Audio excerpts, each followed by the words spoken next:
وجہ ہے؟ کیا وہ لوگ قرآن کو نہیں مانتے ہیں؟ کیا آج کے مسلمان جن کے عقائد میں اختلاف ہے، کیا وہ اللہ کی کتاب پر ایمان نہیں رکھتے ہیں؟ کیا وہ نبی صلی اللہ علیہ وسلم کو نہیں مانتے ہیں؟ کیا حدیثوں کو نہیں مانتے ہیں؟ پھر کیا بات ہے؟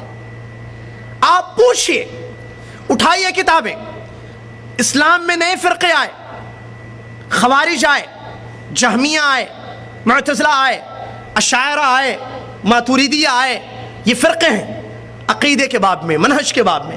کیا وہ لوگ اللہ کو نہیں مانتے تھے؟ مانتے تھے۔ کیا وہ لوگ حدیثوں کو نہیں مانتے تھے؟ نبی علیہ السلام کی حدیثوں کو مانتے تھے۔ آج دیکھیے آپ، جو لوگ شرک کرتے ہیں، شرک اکبر، جو لوگ شرک اصغر، جن کی زندگیوں میں بدعات ہیں، کوئی عمل ایسا نہیں ہے کہ جس میں بدعات نہ ہو، جن کی نماز سنت کے خلاف ہے، جن کا روزہ سنت کے خلاف، جن کی ساری عبادتیں پیارے نبی صلی اللہ علیہ وسلم کے طریقے سے ہٹی ہوئی ہیں، کیا وہ لوگ قرآن و حدیث کو نہیں مانتے ہیں؟ کیا وہ قرآن و حدیث کے منکر ہیں؟ نہیں، مانتے ہیں، قرآن و حدیث کو مانتے ہیں۔ پھر کیا بات ہے؟ پھر وجہ کیا ہے؟ اسلام نام ہے ان دو چیزوں کا، یہ سب جانتے ہیں، اللہ کی کتاب، نبی محمد صلی اللہ علیہ وسلم کی سنت۔ اور ایک بات عام طور پر بتائی بھی جاتی ہے کہ دیکھو اسلام دو چیزوں کا نام ہے، قرآن اور حدیث، اور بہت سن چکے ہیں، ہم بچپن سے سنتے آئے، آپ نے بھی بڑا سنا ہوگا، اسلام نام ہے دو چیزوں کا، اسلام نام ہے دو چیزوں کا، اللہ کی کتاب قرآن، نبی محمد صلی اللہ علیہ وسلم کی حدیث۔ اور وہ مشہور حدیث عام طور پر پیش کی جاتی ہے جس میں نبی علیہ السلام نے فرمایا، اے میری امتیو، میں تمہارے درمیان دو چیزیں چھوڑ کر جا رہا ہوں، تم جب تک ان دونوں چیزوں کو تھامے رکھو گے کبھی ہرگز گمراہ نہیں ہوگے، ایک اللہ کی کتاب اور دوسری میری سنت۔ مجھے آپ ذرا بتائیے، کون ہے ایسا مسلمان جو اللہ کی کتاب کو نہیں مانتا ہے؟ کون ایسا مسلمان ہے جو حدیثوں کو نہیں مانتا ہے، کہتا ہے میں نہیں مانتا ہوں ان حدیثوں کو؟ ہے؟ نہیں ہے۔ اچھا، خوارج جو ایک فرقہ آیا اسلام میں نیا، کیا وہ لوگ قرآن و حدیث کو نہیں مانتے تھے؟ قرآن کی آیتوں کا انکار کرتے تھے؟ نہیں، حدیث سے قرآن مانتے تھے۔ پھر یہ خوارج کیسے ہو گئے؟ ان کے عقائد میں بگاڑ کیسے آ گیا؟ ان کا منہج کیسے بدل گیا؟ دوسرے معتزلہ کو لے لیں، اشاعرہ کو لے لیں، یہ فرقے ہیں جو آئے تھے اسلام میں، بڑے خطرناک قسم کے فرقے، عقائد میں بڑا اختلاف، کتاب و سنت سے دور ان کے عقیدے میں بڑا اختلاف۔ جہمیہ فرقہ آیا، قدریہ آیا، تقدیر کا انکار کرنے والا فرقہ قدریہ، کہا کہ تقدیر وقدیر کچھ بھی نہیں ہے، اللہ نے کچھ بھی مقدر میں نہیں لکھا ہے، ہم جو چاہیں گے جو سوچیں گے وہ ہم کریں گے۔ تو کیا یہ قرآن و حدیث کو نہیں مانتے تھے؟ قدریہ مانتے تھے۔ جہمیہ آئے، جہم بن صفوان کی جماعت، جہمیہ ایک فرقہ ہے، معتزلہ، اشاعرہ، ماتوریدیہ، یہ فرقے ہیں، کیا ان لوگوں نے قرآن و حدیث کا انکار کیا؟ روافض آئے، روافض وہ قوم پیدا ہوئی جنہوں نے حضرت علی کا قتل کیا، آپ میں آگے بتاؤں گا تفصیل سے، اور وہ لوگ قرآن کی آیتوں سے دلیل لے کر حضرت علی پر کفر کا فتویٰ لگاتے ہیں، حضرت علی رضی اللہ تعالیٰ عنہ پر کفر کا فتویٰ، اور ان کے خون کو حلال کیا، کہا کہ نہیں تمہارا خون بہانا ضروری ہے، تم کافر ہو۔ عثمان کے قاتل کیا وہ کتاب و سنت کو نہیں مانتے تھے؟ مانتے ہیں۔ آج جو شرک اکبر کرتے ہیں، شرک اکبر کی داعی ہیں، شرک کی طرف لوگوں کو، امت کو دعوت دیتے ہیں، آپ کو تعجب ہوگا، قرآن کی آیتوں سے دلیل لیتے ہیں، حدیثوں سے دلیل لیتے ہیں، تو پھر مسئلہ کہاں ہے؟ وہ لوگ جو دم بھرتے ہیں علی کی محبت کا، اہل بیت کی محبت کا، وہ لوگ حدیثوں سے دلیل لیتے ہیں، وہ حدیثیں جس میں حضرت علی کی فضیلت آئی ہے، قرآن کی آیتوں سے دلیل۔ آج بدعات کرنے والے، خرافات کرنے والے دیکھیے کیسے عوام کو بھٹکاتے ہیں قرآن اور حدیث کا نام لے کر، اسلام کا نام لے کر۔ تو یہاں بات ایک ضروری سمجھ میں آتی ہے کہ بھائی پھر بات سب قرآن و حدیث کی کرتے ہیں، سب قرآن و حدیث کی طرف دعوت دینے والے لوگ ہیں، تو پھر یہ بگاڑ کہاں سے آ گیا؟ اس کی وجہ کیا ہے؟ عقائد میں بگاڑ، منہج میں بگاڑ، طریقہ نہیں ہے، عبادات سنت کے مطابق نہیں ہے، اخلاق معاملات سنت سے دور ہے۔ اس کے پیچھے وجہ کیا ہے؟ پھر جب سب کا یہی کہنا ہے کہ ہم اللہ کی کتاب پر بھی ایمان رکھتے ہیں، ہم نبی صلی اللہ علیہ وسلم کی حدیثوں پر بھی ایمان رکھتے ہیں۔ بات اہم ترین یہاں پر یہ ہے کہ اللہ نے جو کتاب اتاری ہے اور محمد صلی اللہ علیہ وسلم نے جو حدیثیں بیان کی ہیں، ان دونوں کو کیسے سمجھا جائے؟ یہ ہے اصل سوال کہ بھائی آپ سب مانتے ہیں کہ اللہ نے ہماری ہدایت کے لیے کتاب اتاری، ہم سب مانتے ہیں ہیں کہ نبی صلی اللہ علیہ وسلم کی حدیثیں ہیں جو قرآن کی آیات کی تفسیر کرتی ہیں، لیکن ان دونوں کو، یہ دو ہمارے مصدر ہیں دین کے، مرجع ہے، مراجع ہیں. ہم کو دین قرآن سے ملے گا، ہم کو دین حدیث سے ملے گا. لیکن بڑا اہم ترین سوال ہے جس کا صحیح جواب تلاش کرنا بہت زیادہ ضروری ہے. وہ سوال ہے کیسے میں آپ قرآن و حدیث کو سمجھیں. ہم قرآن کی آیتوں سے کیسے دلیل لیں، آیت کی تفسیر کیسے لیں، حدیثوں کو کیسے سمجھیں. یہ بڑا اہم مسئلہ ہے، یہ بڑا اہم سوال ہے جس کا جواب قرآن میں موجود ہے اور جس کا جواب حدیثوں میں موجود ہے. اللہ نے ایسے نہیں چھوڑ دیا کہ جاؤ قرآن و حدیث پر عمل کرو جیسے سمجھ میں آتا ہے. جاؤ میں نے کتاب اتار دی ہے، میں نے نبی کو بھیج دیا محمد صلی اللہ علیہ وسلم کو، اب تم کو حدیث کا مطلب جو سمجھ میں آ رہا ہے وہ لے لو، آیت سے جو مطلب نکال سکتے ہو نکال لو. کیا اللہ نے اسے چھوڑ دیا ہے آزاد؟ نہیں. قرآن مجید میں اللہ تعالیٰ نے اس سوال کا جواب بھی دیا ہے جو آج ہم آپ کو تفصیل سے بتائیں گے انشاءاللہ. وہی ہے اصل مقصد.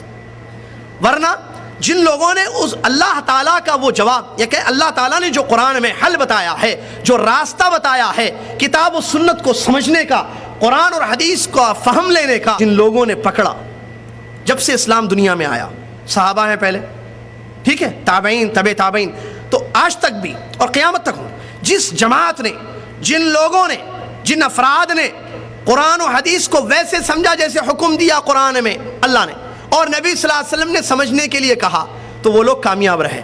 اپنے عقیدوں کو بھی انہوں نے محفوظ کر لیا بگاڑ سے، اپنے منہج کو بھی بچا لیا اور کامیاب ہو گئے، اور اللہ تعالیٰ کو ان لوگوں نے خوش کیا، رضی اللہ عنہم ورضوا عنہ. لیکن جن لوگوں نے، جن افراد نے، جس جماعت نے، جس فرقے نے قرآن و حدیث کو سمجھنے کے لیے جو راستہ اللہ اور اس کے رسول نے متعین کیا، وہ راستہ چھوڑا، ترک کیا، کوئی اور راستہ اپنا لیا، وہ لوگ گمراہ ہو گئے. اس کی میں مثال آپ کو دوں. کیسے راستہ چھوڑ کر دوسرا راستہ؟ کیا مطلب؟ مطلب اس کا یہ کہ آدمی نے یہ سمجھا کہ میں قرآن و حدیث کو دماغ سے سمجھ سکتا ہوں. قرآن و حدیث کو سمجھنے کے لیے میزان ترازو دماغ کو بنایا. جو بات میرے دماغ میں قرآن کی آئے گی میں اس کو لے لوں گا، آیت کا مطلب مجھے میرے دماغ میں جو سمجھ میں آئے گا میں اس کو لوں گا، میرے دماغ نے جس کو قبول کیا میں اس کو ایکسیپٹ کروں گا. اس آیت کی یہ تفسیر. حدیث پڑھوں گا میں، حدیث کی جو بات میرے دماغ میں سمجھ میں آتی ہے میں وہی مطلب اس کا لے رہا ہوں. تو یہ لوگ گمراہ ہو گئے. کسی نے کیا کیا؟ ایسے نہیں کیا. کسی نے ایک شخص کو متعین کر لیا، کہا کہ میں ایسے کروں گا، اپنے اسلام کو، اپنے مذہب کو، یعنی قرآن و حدیث کو، اسلام بولے قرآن و حدیث بولے بات ایک ہی ہے، قرآن و حدیث کو، اسلام کو میں اس شخص سے سمجھوں گا. یہ میرے امام ہیں، یہ فلاں ہیں، یہ بزرگ ہیں، یہ جیسے آیتوں کا مطلب مجھے دیں گے میں ویسے لوں گا، یہ حدیثوں کا مفہوم جیسے مجھ کو بتائیں گے میں ویسے لوں گا. وہ بھی گمراہ ہو گئے، وہ بھی گمراہ ہو گئے، کیونکہ یہ قرآن و حدیث کا حل نہیں ہے. قرآن و حدیث آگے آ رہی بات دلیلوں کی روشنی میں کہ کیسے ہم سمجھے قرآن و حدیث کو. تو ان لوگوں نے امام کو متعین کر لیا، یا کسی عالم کو، علامہ کو، شخص کو، کسی بزرگ کو متعین کر لیا، ہم اس سے دین کو سمجھیں گے، وہ جیسے ہم کو سمجھائے گا، آیت کا جو مطلب ہم کو دے گا وہ ہم لیں گے، حدیث کا جو مفہوم وہ دے گا ہم وہ مفہوم لیں گے. تو یہ لوگ بھی گمراہ ہو گئے. کسی نے کیا کیا جو آج بھی ہمارے پاس ہے، میجورٹی کو سامنے رکھا. یہ کام کرتے ہیں، دنیا میں مسلمان بہت سارے ہیں، ہم یہ دیکھیں گے کہ آیتوں کو اکثر مسلمان کیسے سمجھ رہے ہیں، حدیثوں کو اکثر مسلمان کیسے سمجھ رہے ہیں، ہم بھی ویسے سمجھیں گے. مطلب میجورٹی کو فالو کریں گے، اکثریت کو فالو کریں گے. یہ لوگ بھی گمراہ ہو گئے. کیوں؟ کیونکہ اللہ تعالیٰ نے قرآن میں بیان کیا اپنے نبی محمد صلی اللہ علیہ وسلم کو، وَلَئِنِ اتَّبَعْتَ أَكْثَرَ مَنْ فِي الْأَرْضِ يُضِلُّكَ عَنْ سَبِيلِ اللَّهِ. اے نبی محمد صلی اللہ علیہ وسلم، اگر آپ زمین کے اکثر لوگوں کو فالو کریں گے تو وہ لوگ آپ کو گمراہ کر دیں گے. اکثریت دلیل نہیں ہے. تو اب مسئلہ یہ ہے کہ پھر کیسے ہم قرآن و حدیث کو سمجھیں. یہ لوگ گمراہ ہو گئے، جس کی مثالیں آگے بھی آ رہی ہیں تفصیل سے، مثالوں کے ساتھ. اللہ تعالیٰ نے قرآن میں اس کا جواب دیا ہے، اس سوال کا، اس اہم سوال کا کہ قرآن و حدیث کو، جو ہمارا دین ہے، اسلام ہے، آپ اسلام بولیں یا قرآن و حدیث بولیں، اسلام کو کیسے سمجھیں، قرآن کا مطلب کیسے لیں، حدیث کا مطلب کیسے لیں. اس کا جواب قرآن میں اور حدیث میں موجود ہے. پہلی آیت اللہ تبارک و تعالیٰ، سورہ بقرہ کی آیت، اللہ تبارک و تعالیٰ ارشاد فرماتا ہے فَإِنْ آمَنُوا بِمِثْلِ مَا آمَنْتُمْ بِهِ فَقَدِ اهْتَدَوْا وَإِنْ تَوَلَّوْا فَإِنَّمَا هُمْ فِي شِقَاقٍ فَسَيَكْفِيكَهُمُ اللَّهُ وَهُوَ السَّمِيعُ الْعَلِيمُ. توجہ ضروری ہے تاکہ بات سمجھ میں آئے. توجہ نہیں ہوگی بات سمجھ میں نہیں آئے گی. سمجھانا میرا کام، سمجھنا آپ کا کام ہے. اللہ سے دعا ہے اللہ مجھے مکمل موضوع کو سمجھانے کی توفیق عطا فرمائے. آپ کے لیے اللہ سے دعا کرتا ہوں کہ اللہ تعالیٰ آپ کو پورا موضوع سمجھنے کی توفیق عطا فرمائے. آمین. برادران اسلام، پہلی آیت سورہ بقرہ کی، غور کیجیے آیت پر. اللہ تبارک و تعالیٰ فرماتا ہے فَإِنْ آمَنُوا بِمِثْلِ مَا آمَنْتُمْ بِهِ فَقَدِ اهْتَدَوْا وَإِنْ تَوَلَّوْا فَإِنَّمَا هُمْ فِي شِقَاقٍ فَسَيَكْفِيكَهُمُ اللَّهُ. آج ہم بڑھ گئے نا، وَاعْتَصِمُوا بِحَبْلِ اللَّهِ جَمِيعًا وَلَا تَفَرَّقُوا پر عمل نہیں ہے ہمارا. اللہ کی رسی کو مضبوطی سے ہم نے نہیں تھاما، فرقوں میں بڑھ گئے، جماعتوں میں بڑھ گئے. اللہ ایک، رسول ایک، کعبہ ایک، کتاب ایک، دین ایک، عقیدہ ایک، منہج ایک، لیکن ہم ایک نہیں ہیں. کیوں؟ اس کا بھی جواب اسی میں ہے کہ ہم نے قرآن و حدیث کو الگ الگ طریقوں سے سمجھنا شروع کر لیا، جس کی وجہ سے آج امت مسلمہ جو ایک تھی محمد صلی اللہ علیہ وسلم کے زمانے میں، صحابہ ایک تھے، عقیدہ ایک تھا، منہج ایک تھا، کوئی جماعتیں نہیں، کوئی فرقے نہیں تھے. فرقے کیوں بنے؟ اس میں جواب ہے. انہوں نے قرآن و حدیث کو ویسے نہیں سمجھا جیسے اللہ نے حکم دیا. کیا ہے اللہ کا حکم؟ کیا ہے اللہ تعالیٰ کا فرمان؟ اللہ تعالیٰ فرماتا ہے فَإِنْ آمَنُوا، اگر وہ لوگ ویسے ایمان لائیں گے جیسے تم ایمان لاتے ہو تو وہ لوگ ہدایت پر ہوں گے. اگر وہ لوگ تمہارے جیسے ایمان نہیں لائیں گے فَإِنْ آمَنُوا بِمِثْلِ مَا آمَنْتُمْ بِهِ فَقَدْ وَإِنْ تَوَلَّوْا، اگر وہ منہ پھیر کر چلے جائیں گے، تمہارے مثل ایمان نہیں لائیں گے، کیا ہوگا؟ فَإِنَّمَا هُمْ فِي شِقَاقٍ فَسَيَكْفِيكَهُمُ اللَّهُ، اللہ ان کے لیے کافی ہے. اس آیت کریمہ میں اللہ تبارک و تعالیٰ نے دو راستے اور دو انجام بیان کیے ہیں. آیت کے شروع میں ایک راستہ اور اس کا انجام، دوسرے آیت کے دوسرے حصے میں دوسرا راستہ اور انجام اس کا. بہت پوائنٹ کیا، دو راستے اور دو انجام. راستے کس چیز کے؟ دین کو سمجھنے کے لیے، ایمان لانے کے لیے، اسلام کو سمجھنے کے لیے راستے. اللہ تعالیٰ نے کہا فَإِنْ آمَنُوا، اگر لوگ ویسے ایمان لائیں گے، ویسے دین کو سمجھیں گے، ویسے اسلام کو سمجھیں گے جیسے تم نے سمجھا ہے. یہ تم کون ہے؟ یہ آیت اتری نا، کب اتری؟ کس کے زمانے میں؟ صحابہ اکرام رضی اللہ عنہم کے اجمعین کے زمانے میں اتری. اللہ ان سے خطاب کر رہا ہے بِمِثْلِ مَا آمَنْتُمْ، مثل جیسے، لائک یو، جیسے اے صحابہ تم نے ایمان لائے ہو. اگر لوگ ویسے ایمان لائیں گے جیسے اے صحابہ تم ایمان لائے ہو فَقَدِ اهْتَدَوْا، تو وہ ہدایت پر ہوں گے. ایک راستہ، ایک منہج، ایک فہم، صحابہ کا فہم، جس کو فہم السلف کہتے ہیں. سلف سے مراد شیخ الاسلام ابن تیمیہ رحمۃ اللہ علیہ فرماتے ہیں سلف کا مطلب صحابہ اور تابعین. اگر ہم نے دین کو ویسے سمجھا جیسے صحابہ کی جماعت نے سمجھا، قرآن کی تفسیر ویسے لی جیسے صحابہ نے لی، حدیثوں کا مطلب ویسے لیا جیسے صحابہ نے لیا، تو ہم ہدایت پر ہوں گے. یہ اللہ کہہ رہا ہے. وہ ہدایت جس کو مانگتا ہے ہر مسلمان روزانہ نماز میں، روزانہ ہر رکعت میں، جماعت کے ساتھ ہو یا پیچھے پڑھے.